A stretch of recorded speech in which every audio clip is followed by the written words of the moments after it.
Ka Jehova Chineke nọnyere gị ndị ọma na-ege ntị. N'ebe ntụgharị gị nke ụbọchị taa, anyị ga-elebanye n'isiokwu bụ nke akpọrọ mmadụ ndị zutere Jizọs. N'ime ihe ọmụmụ anyị taa, ị ga-ahụta ndị mmadụ ndị dị ka gị, ndị hụtara mgbanwe n'ime onwe ha dịka mgbe ha zutere Jizọs. N'ezie, ị ga-ahụ otu ndụ gị ga-esi agbanwe mgbe ị ga-ezute ya, n'ihi na mmadụ apụghị izute Kraịst Jizọs ma dị otu ọ dị na mbụ. Ụfọdụ ndị ndọrọndọrọ ọchịchị na-adị mma ịgafe n'igwe, nke a na-eme ndị mmadụ obi ụtọ, ma ha na-ala afụfụ onye ọzọ tara n'iyi. Ma ndị ahụ nọ n'ụzọ ọjọọ, dịka mgbe ha ji ndụ mmadụ egwuri egwuregwu, na-ekwu ọnwụ, enwere ike ịkụ mmadụ ihe ma ọ bụ gbuo ya, dịka mgbe ndị ọchịchị chefuru ihe ndị ziri ezi nke ha kwesịrị ime. Ugbu a gee ntị nke ọma ka ị nụrụ nke a. Dịka ị na-eme nke a, ka Chineke gozie gị n'aha Jizọs. Amen.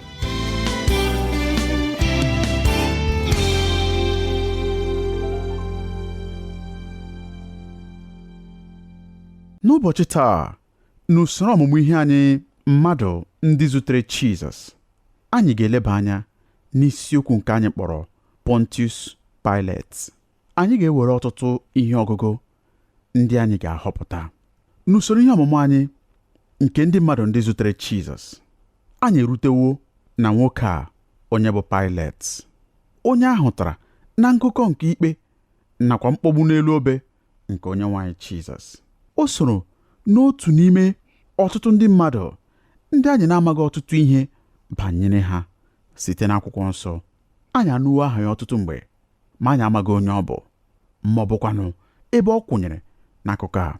Ọ bụ ihe ncheta nye m banyere akụkọ nke m nụrụ ọtụtụ afọ gara aga banyere otu onye nkụzi nke ụlọ akwụkwọ nke ndị nke Kraịst nwe, onye jụrụ ụmụaka ya n'ụlọ akwụkwọ ma ha pụrụ ime ihe osise nke na-enye nkọwa nke akụkọ nke ekeresimesi. Otu n'ime ụmụntakịrị a wetara ihe osise nke ebe a na-azụ anụ.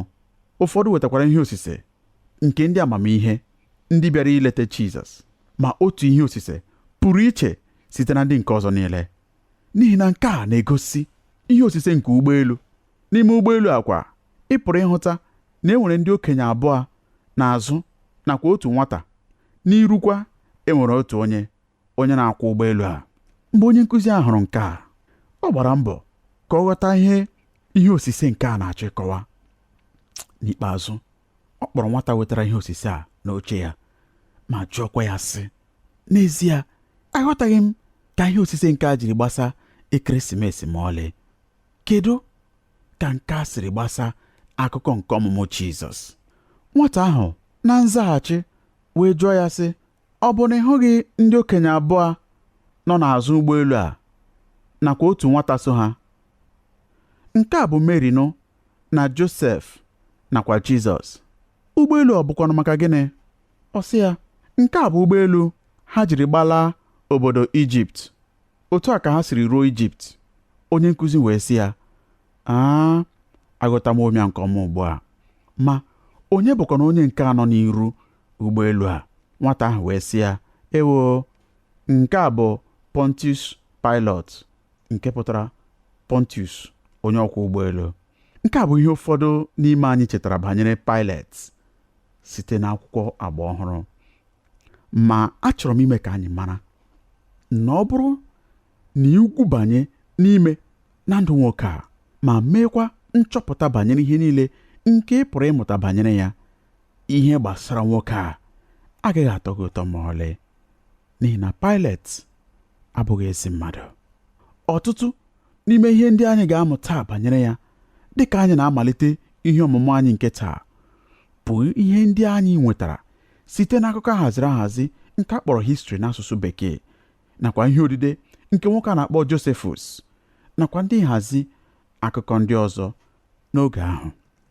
Anyị matara site n'akwụkwọ ndị a na asị na ọ bụghị na Pilate lụrụ nwaanyị site n'etiti ndị dịrị ukwuu nke oge ahụ, ọ dịka ụzọ ọbụla ọ pụrụ isi ruo ọkwa nke ịbụ onye ọchịchị nke Judia, nke bụrụ ọkwa ọ nọrọ na ya n'oge ahụ. Pilate bụrụ onye Civil nke mba Spen. Mgbe o tolitere, o soro ndị otu agha nke Germanicus n'oge nke agha ndị Rome. Mgbe agha nke ahụ gasịrị, o jere Rom ịchọ ọnọdụ obibi ndụ ka mma. Ọ bụkwa mgbe ọ nọrọ na Rom ka ọ hụrụ ma lụọkwa nwaanyị onye a na-akpọ Claudia Procula, nke bụ nwa nwaanyị ikpeazụ nke Julia, onye bụrụ ada Emperor Augustus. Ndị nhazi akụkọ kwenyekwara na Pilate mere nke a maka ọdịnihu nke ije ozi ya dịka onye agha, n'ihi na Claudia sitere n'ezinụlọ kachasị elu n'ọchịchị nke ndị Rom. Ma ọ bụrụ na ile ya anya site n'akụkụ nke ezi ihe, n'ezie nke a bụ ihe ihere, n'ihi na Julia, onye bụrụ nne nwunye Pilate, bụrụ nwaanyị a maara ama n'ime ihe ọjọọ, ruekwa n'agbanyeghị na Rom bụ ebe jupụtara na ajọ ihe n'oge ahụ. Nwaanyị ahụ nwere aha ọjọọ ọbụnadị n'etiti ndị ọjọọ. Mmadụ niile maara onye ọ bụ. Ọbụnadị nna ya bụ eze Augustus anaghị achọ iji anya ahụ ya, n'ihi na nwaanyị a bụ ihe ure na ihe ihere nye ya. Mgbe ọbụla kwa mmadụ ọbụla kpọrọ aha Julia n'iru ya, Augustus ga-akpọ n'ubu ma sịkwa, ewo, ka ọ gara esikara mma na-enweghị nwunye, ma ọ bụkwa nwa na-enweghị nwa ọbụla. N'ụbọchị ndị ahụ, nwoke ọbụla nke nwere akọ na uche agaghị abanye ịlụ nwaanyị n'ezinụlọ dị ụta. Ma Pilate hụtara ya dịka ohere ọma. Ọ hụtakwara onwe ya n'okpuru odudu ndụ nke ajọ mmadụ ndị dị otu a. N'agbanyeghị ihe ndị a niile, ọ bụ n'ihi mmekọrịta nke Pilate na ezinụlọ nke Emperor Augustus mere ejiri nye ya oche ọchịchị nke Judia. Ọ bụkwa n'afọ 26 tupu Kraịst ka ọ malitere ọchịchị. Ọ bụghị ihe dị mfe iwepụta ndụ Pilate n'usoro. Ahịrị ndị wepụtakwara ihe gbasara Pilate nọkwa na mpempe n'oziọma Matthew, Mark, Luke nakwa John. Ọtụtụ mpaghara nke nkata ya na Jizọs mgbe a na-ekpe Kraịst ikpe ka e depụtara nye anyị n'akwụkwọ oziọma anọ ndị a. Ma e nwere ụfọdụ ihe odide ndị dị nkenke n'otu ebe ma ọ bụ n'ebe nke ọzọ, ndị na-enye anyị ụfọdụ ihe omume ndị mere na ndụ ya, nke na-enyekwara anyị aka ileba anya n'ime ndụ nwoke a bụ Pilate, ịhụta onye ọ bụrụ dịka mmadụ, ma nyekwara anyị aka ịghọta mkparịta ụka nke ya na onye nwaanyị Jizọs. Ihe mbụ nke anyị na-ahụta dịka anyị na-agụ akụkọ banyere nwoke a bụ enweghị akọ na uche ya. Ọ bụrụ nwoke onye nwere mmekọrịta dị elu na omenala nke ụbọchị ya, ma ọ bụkwa nwoke onye na-enweghị akọ na uche n'ihe gbasara omenala. N'oge ọchịchị nke ndị ọchịchị ndị chịrị Judia tupu Pilate abịa, ndị ọchịchị Rom gbara mbọ ime ka ndị Juu nwee obi izu ike n'obibi nakwa n'okpukpere ha. Ihe mbụ ha mere bụ ịmata ihe ndị Juu kpọrọ asị, nakwa ịmata omenala ndị ahụ ndị dị mkpa nye ndị Juu. Otu n'ime ihe ha chọpụtara ngwa ngwa bụ na ndị Juu kpọrọ ihe osise niile nke Siza nakwa nke ndị ọchịchị Rom asị, n'ihi na ndị Juu ghọtara na ha ekwesịghị inwe chi ọzọ na-abụghị Chineke, na ha ekwesịghịkwa inwe ihe osise ma ọ bụ ọdịdị nke chi ọbụla ọzọ n'iru ha. Ya mere, ndị ọchịchị ndị buru Pilate ụzọ kpebiri na agaghị enwe ọdịdị ma ọ bụ ụdị nke onyonyo ma ọ bụ ihe osise ọbụla n'ime Jerusalem. Ha kpebikwara na ha ga-eme dịka omenala nke ndị Juu siri dị nye ha, ka ha wee nwee obisi ike. Ma Pilate bụrụ onye isi ike. Mgbe ọ batakwara n'ọchịchị, o mere ihe niile nke ọ pụrụ ime ịkpali ndị Juu nakwa ime ka ha danye n'iwe. N'otu oge, o dunyere ndị agha ya n'ime Jerusalem, ndị bukwa ụdị onyonyo niile nke Tiberius. Mgbe ndị Juu chọpụtakwara nke a, ha malitere ime njegharị iwe ma sikwa ọnwụ na Pilate aghaghị iwezuga onyonyo ndị a. Pilate jụrụ ajụ, gbakwa isi akwara, ma nuba ha niile n'otu ebe ọ gwakwara ha na ọ ga-egbu ha niile ma ọ bụrụ na ha laghachiri n'ụlọ ha niile dị iche iche n'udo. Mgbe ha nụrụ nke a, ndị Juu niile a meghepụrụ olu ha ma rịọkwa Pilate ka o gbusie ha niile n'ebe ahụ, n'ihi na ọ kara ha mma na o gburu ha karịa na a hapụrụ onyonyo ndị ahụ ịga n'iru imerụ Jerusalem. Mgbe Pilate hụrụ na ọ pụghị imerụ ụdị agha a, ọ gwara ndị agha ya ka ha wepụsị onyonyo ndị ahụ, ha wee sikwa na Jerusalem pụọ. N'oge ọzọ, mgbe Pilate kpebiri iwe akwa mmiri nke ga-esite n'ọdọ mmiri Solomon ma webatakwa mmiri n'ime Jerusalem, o mere ihe gbakara ndị Juu niile isi mgbe o jere kụwaa igbe ego Kọban nke ndị Juu. Igbe ego a bụ igbe ego nke ndị Juu debere maka ịnakọta onyinye nke bụrụ naanị maka ọlụ Chineke nke dị ka ọlụ idozi ụlọokwu Chineke. Mgbe Pilet na-enwetazighị ego ọ chọrọ maka iwe akwa mmiri ya, ọ banyere n'ime ụlọokwu Chineke ma tiwaa igbe ego a ma burukwa ego niile dị na ya were lụọ akwa mmiri a. Nke a gbakara ndị Juu isi. Nke emebeghị mbụ. Ndị Juu kwadokwara izipụ ndị nnọchite anya ndị ga-eje Rom ma mekwa mkpesa banyere nke a ma rịọkwa ka Rom weghachi ego ahụ. Mgbe Pilet chọpụtara maka nke a, o zipụrụ ndị agha ya ndị banyere n'etiti ndị Juu ma gbusiakwa ọtụtụ n'ime ndị edunyere maka ime mkpesa a. Ọ bụkwa otu a ka o siri merie ndị Juu n'okwu a. Ma ọ bụ ezie na Pilet mere ndị Juu na nke a, ma ọ bụkwa nke a mere ndị Juu jiri kpọọ Pilet asị nke ukwuu n'ihi enweghị akọ na uche ya. N'oziọma Luk, a gwara anyị nwa nke nta banyere enweghị akọ na uche nwoke a. Amaghị m ịhụtawo nke a mbụ. Ọ bụ otu obere ahịrị. Nke a bụkwa n'oziọma Luk isi 13 ahịrị nke mbụ. Ọ na-asị otu a: ma ụfọdụ nọ n'ebe ahụ n'oge ahụ ndị kọrọ ya akụkọ banyere ndị Galili ahụ, ndị Pilet were ọbara ha gwakọọ na àjà ha. Mgbe ị gụkwara nke a, ị na-agafere eleghị anya. Anyị adịghị eche oke echiche banyere nke a. Ma ọ bụrụ na ịlaghachi ma mee nchọpụta n'ihe mere, nke a ga-agwụ gị ike n'eziokwu. Pilet bịakwutere ụfọdụ ndị Juu ebe ha na-achụ àjà n'ụlọukwu Chineke. O gbusiri ndị Juu ndị a ma gwakọkwa ọbara ha na ọbara nke anụ ndị ha jiri achụ àjà n'elu ebe nchụàjà nke ụlọukwu ahụ. Nke bụ eziokwu bụ na nwoke a bụ Pilet abụrụghị ezi mmadụ ma ọlị. Pilet abụrụghị onye ga-achọ ka gị na ya mekọọ ihe. Pilet bụrụ onye ogbughara ọbara nke na-enweghị akọ na uche mmadụ. Mgbe ị na-amụ banyere nwoke a, ọ bụghị naanị na ị ga-ahụ enweghị akọ na uche mmadụ ya, kama ị ga-ahụtakwa enweghị nkwụsị ike ya, kacha nke mgbe ya na Onyenwe anyị Jizọs nara enwe mmekọrịta. Nke a bụkwa otu n'ime ajụjụ ndị a na-ajụ mgbe ọbụla a na-ekwu okwu banyere nwoke a bụ Pilet. Emewo m ka anyị mara ihe ole na ole banyere ndụ ya dịka onye na-enweghị akọ na uche na mmadụ. Ma ọ bụrụ na ị gụọ ihe ngụkọ nke akwụkwọ agba ọhụrụ, ị ga-ahụta na mgbe a bịara n'ihe gbasara Onyenwe anyị Jizọs, Pilet egosighị akụkụ a nke ndụ ya. N'ezie, ọ dịrị ka a ga-asị na n'oge niile a na-eme ka a na-ekpe Jizọs ikpe, na Pilet na-agba mbọ ịtọhapụ onye nzọpụta. Ọ dịrịghị achọ inyefe ya n'aka ndị Juu ndị chọrọ igbu ya. Ọ dịrị ka ọ na-eme ihe niile nke o nwere ike ime ịrapụ Jizọs ka ọ laa site n'ebubo niile nke ndị Juu boro ya. Ugbo atọ nke abụọ, ọ bụ ezie na Pilet maara ihe ziri ezi, ma ọ gara n'iru mee ihe na-ezighị ezi. Ọ bụkwa otu a ka ndị ha na ya so n'otu ụgbọ na-eme ruo taa.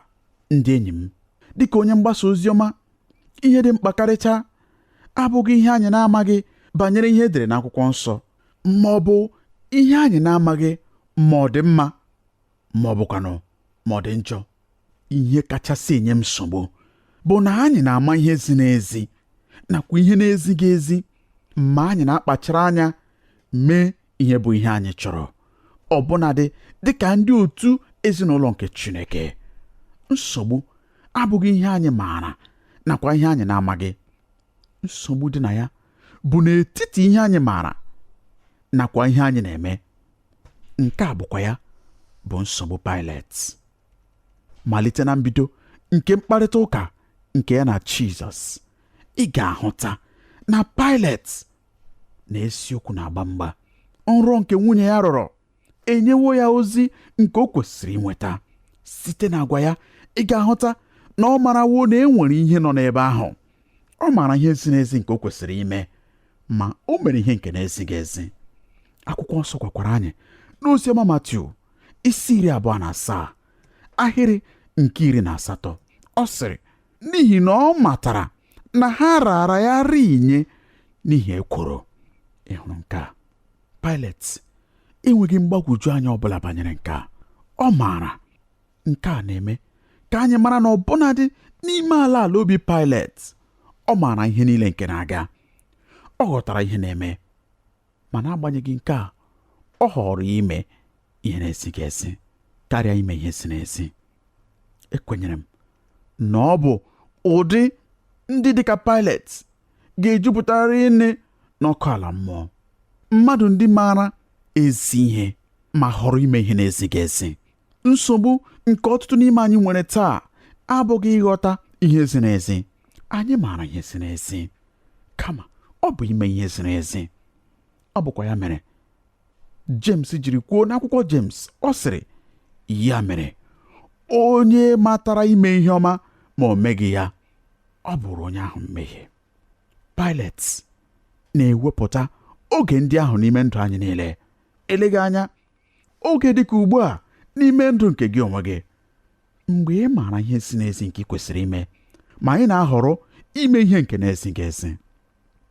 Ọ na-abụ ihe oke mwute nye m dịka onye ọzụzụ atụrụ mgbe ọtụtụ oge ndị mmadụ na-abịakwute m na-akwagidekwa m ka m ghọta na ihe ha na-eme ziri ezi, n'agbanyeghị na o doro anya na eziokwu niile pụtara ihe n'akụkụ niile nke akwụkwọ nsọ megidere ya.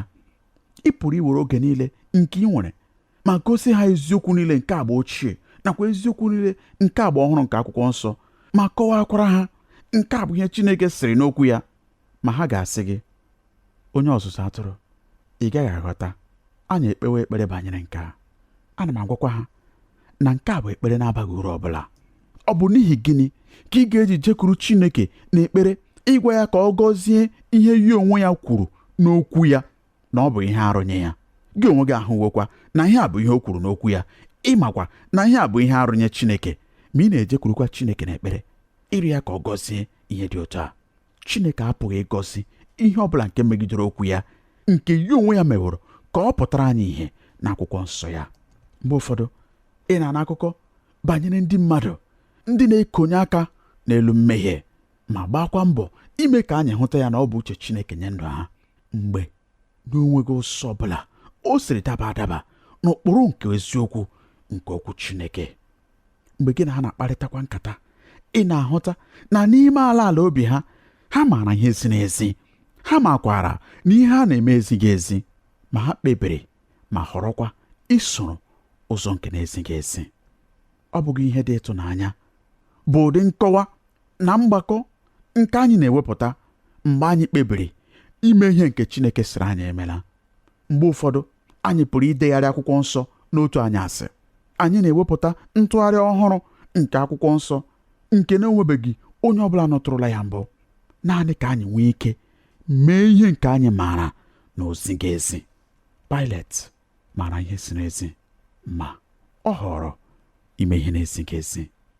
Ma mmejọ ihe mbụ ndị a nke ndụ ya ka ọ pụrụ imegharị, ma nke atọ a n'ezie Pilet apụghị imegharị nke a. Pilet chere na ọ pụrụ ịkwụrụ n'etiti ụzọ gbasara Jizọs. Adịghị eme nke eme, ị pụghị ịkwụrụ n'etiti ụzọ.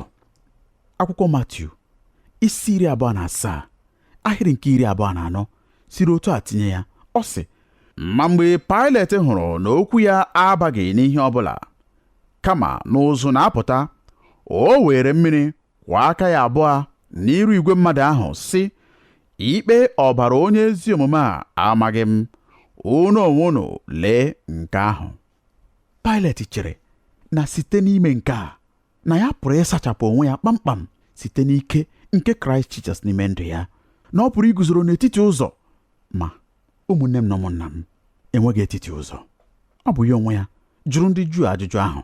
Nke a bụkwa ajụjụ nke Jizọs nara ajụ ya onwe ya bụ Pilet. N'oziọma Matiu isi 27 ahịrị nke 22, Pilet jụrụ ndị Juu sị, ọ bụ gịnị ka m ga-emekwa Jizọs onye a na-akpọ Kraịst? Ha niile wee sị ka akpọgide ya n'obe. Nke a bụ ihe ịtọ ọchị, n'ihi na Jizọs nara ajụ Pilet ajụjụ a sị, gịnị ka gị onwe gị ga-eji m mee? Abụ m Kraịst. Pilet, gịnị ka ị ga-eji m mee? Gịnị ka ị chọrọ iji m mee? N'ezie, oge ikpe niile a abụghị na Jizọs nọrọ n'iru Pilet. Oge ikpe niile a bụrụ Pilet nọrọ n'iru Jizọs. Ọ bụrụ Pilet ka a na-ekpe ikpe, ma ya onwe ya chere na ọ pụrụ ịghọ nwanze m. Ọ gaghị aga ruo n'isi nke a, ọ gaghị agakwanụ ruo n'isi nke ọzọ, n'ihi na ọ chọghị ịkwụ ebe ọbụla. Amakwara m na ọtụtụ ndị mmadụ n'ọgbọ anyị taa na-asị, agara m abụ onye nke Kraịst, ma ihe dị na ya riri nne nke ukwuu. N'ezie, ọ chọrọ ọtụtụ ihe. Ọ gara amasị m ịbụ onye nke Kraịst ma ọ bụrụ na a ga-ekwenye ka m gaa n'iru ime ụfọdụ ihe ndị m hụrụ n'anya ime n'ụzọ ochie m. Adị m na njikere ịhapụ ụfọdụ ihe ole na ole. Enwekwara ụfọdụ nzukọ ndị anyị nwere taa ndị na-ekwenyere ndị dị otu a, jirikwa maka ha na-agbanwe ụkpụrụ nke eziokwu nke Chineke, na-ewebatakwa ụdị ndụ Pilet niile a n'ime nzukọ Kraịst. Ma ọ ga-amasị m ime ka anyị mara na ọkpụkpọ oku nke ịbụ onye nke Kraịst bụ ọkpụkpọ oku nke nyechasị onwe nye Kraịst Jizọs, nye iche isi ya, nakwa nye ịbụ onye nwe ya na ndụ anyị. Enweghị etiti ụzọ. Ị pụghị ibere n'elu na nke a. Ị ghaghị ịkọwapụta ebe ịkwụ otu akụkụ ma ọ bụkwa n'akụkụ nke ọzọ. Enwere otu ukwe nke m chetara, nke anyị nara agụ mgbe m nara etolite. Anyị na-agụkwa ya mgbe ọbụla a na-agbasa ọgbakọ ụka. Mkpụrụ okwu ya dabakwara adaba n'ihe anyị na-amụta. Gee ntị nke ọma dịka m na-agụpụta mkpụrụ okwu ndị a. Ọ sịrị, Jizọs na-eguzo n'ụlọ ikpe Pilet, na-enweghị ndị enyi, onye agharịpụrụ, onye mmadụ rara nye. Gee ntị, gịnị bụ okwu nke a nke na-ajụ sị, gịnị ka ị ga-eji Jizọs mee? Jizọs ka na-eguzokwa n'iru ikpe. Ị pụrụ ịgọnarị ya ma ọ bụrụ na ị chọọ. Ị pụkwara ikwesị ntụkwasị obi n'ihe ọma ma ọ bụ n'ihe ọjọọ. Ma gịnị ka ị ga-eji Jizọs mee? Ị ga-agbanarị ya dịka Pilet gbalịrị ime, ka ị ga-ahọrọ ya n'agbanyeghị ọnọdụ ọbụla? Ọ bụ ihe efu ịzụnarị onwe gị n'ebe ọ nọ. Gịnị ka ị ga-eji Jizọs mee? Ukwe ya na-asịkwa otu a. Gịnị ka ị ga-eji Jizọs mee? Ị pụghị iguzo n'etiti.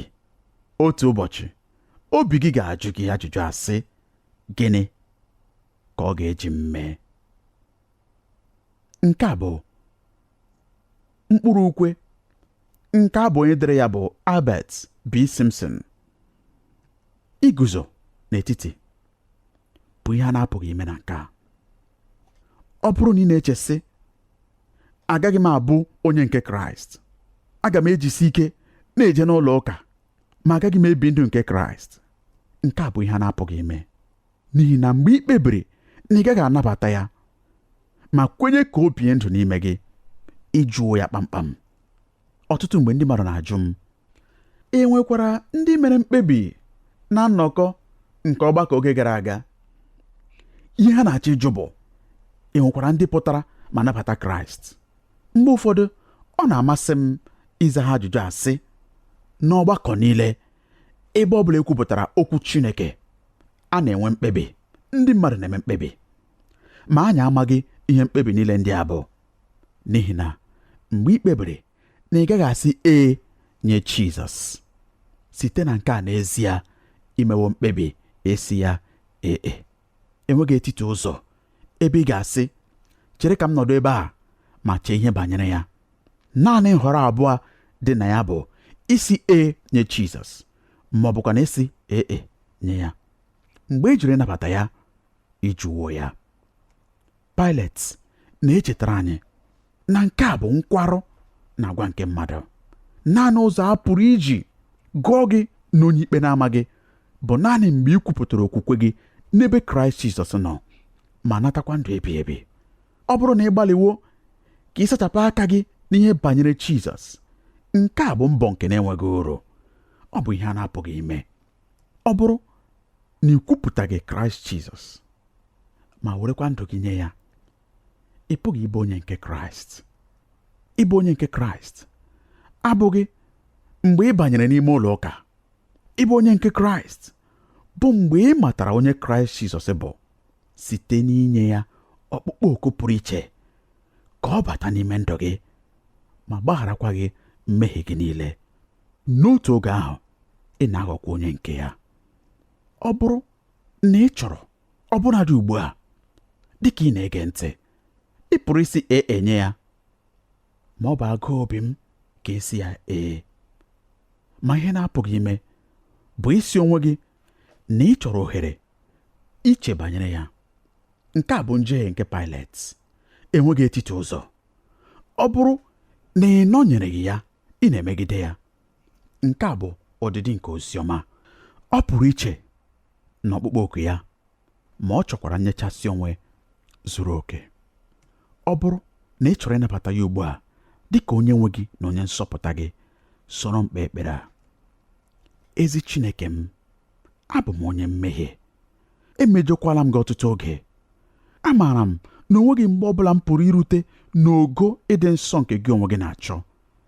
Ya mere, ana m ekele gị n'ihi na ị zitere Jizọs ka ọ bụrụ onye nzọpụta m. O were ọnọdụ m n'elu obe.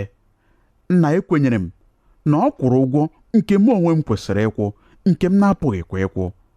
Ọ na-enyekwa mgbaghara na ndụ ebighị ebi. Onye nwe m Jizọs, ana m anabata gị ugbu a dị ka onye nsọpụta m.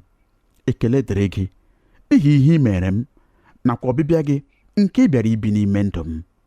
Ana m anabata gị ugbu a dị ka onye eze m, n'aha Jizọs Kraịst bụ onye nsọpụta anyị. Amen.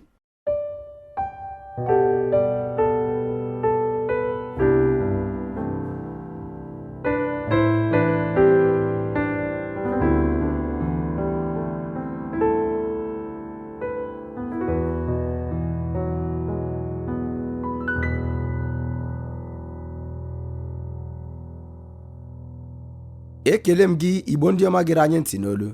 Taa amaara m na onye nwe anyị bụ Jehova Chineke sitewo n'okwu ya bụ nke akpọrọ mmadụ ndị zutere Jizọs gbaa gị ume n'ebe ọ dị ukwuu. Dọkịnta Jeremaya bụ onye ozi nke Jehova Chineke na-eme ka anyị mata na ọ bụrụ na ndị ndọrọ ndọrọ ọchịchị nke ụwa anyị nọ n'ime ya echefughị ihe ndị ziri ezi nke ha kwesịrị ime, na ọtụtụ ndị mmadụ ndị nwụchuru ọnwụ site na ihe oke mkpagbu nke anụ arụ, na ha akaraghị ịnwụ ọnwụ taa. N'ihi na mgbe Kraịst nọ n'ime ụwa, ọ zọpụtara ọtụtụ ndị mmadụ ndị zutere ya n'ihi nsogbu nke ha nọ n'ime ya, dịka mmadụ dịka Batimiọs, nwaanyị oruru ọbara. Ndị a bụ ndị zutere Jizọs ma nwee mgbanwe n'ime ha. Ma arịrịọ mbụ gị onye ndọrọndọrọ ọchịchị, gị onye eze, gbaa mbọ ma na-eme ihe ndị ahụ ziri ezi nke ị kwesịrị ime. Dịka ị matara nke a ma na-etinye nke a n'ọlụ, ka Jehova Chineke gbaa gị ume n'aha Jizọs. Amen. Ụmụnne m na ụmụnna m, ọ bụrụ na unu chọrọ ịkpọtụrụ anyị, unu pụrụ ime nke a site na ịkpọtụrụ anyị n'eriri igwe telefon 234-8065-024477, ma ọ bụ site na izitere anyị ozi email na twr2131@yahoo.fr, ma ọ bụkwanụ site na idetere anyị akwụkwọ ozi na Olu Ndị Igbo Radio Elwa, P.O. Box 12540, Aba, Abia Steeti nke Nigeria. Ka onye nwe anyị gozie unu n'aha Jizọs. Amen.